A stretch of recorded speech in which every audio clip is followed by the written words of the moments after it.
आपल्या आक्रमक शैलीकरिता सुपरिचित तिवसाच्या विद्यमान आमदार यशोमती ठाकूर ह्या परत एकदा एका विवादाकरिता चर्चेत आल्या आहे। कौंडण्यपूर येथील पूनम शंकर ठाकरे ह्या विवाहितेला जिल्हा सामान्य रुग्णालयात आणले असता त्या ठिकाणी पूनम हिच्या माहेरच्या नातेवाईकांचे तिच्या पती व सासऱ्यासोबत वाद निर्माण झाला। यावेळी पूनमच्या परिजनांनी असा आरोप केला की आमच्या मुलीला तिच्या पतीने जबरदस्तीने विष पाजले व तिला मारले।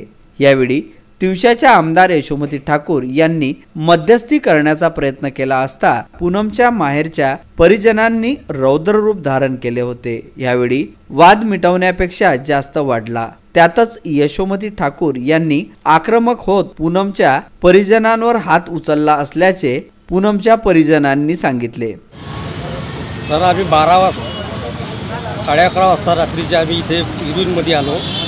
माझी मुलगी मरण पावल्या कारणाने मी इथे आलो होतो।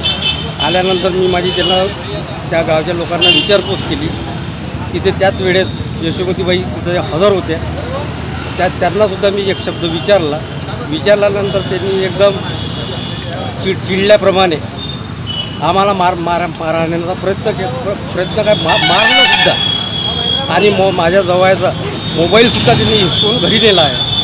पूनमचा पती हा ज्योतिषकार असल्यामुळे त्यांचे अनेक मोठ्या लोकांसोबत संबंध आहेत। त्यामुळे हे प्रकरण दडपण्याचा प्रयत्न यशोमती ठाकूर ह्या मध्यस्थी करत असल्याचा आणि आरोपी पतीला वाचवण्याचा प्रयत्न करत असल्याचा आरोप मृत पूनमच्या परिजनांनी केला। मी माझ्या ताईच्या दुःखामध्ये आलेलो होतो आणि इथे यशोमती ताई आल्या ठाकूर यांनी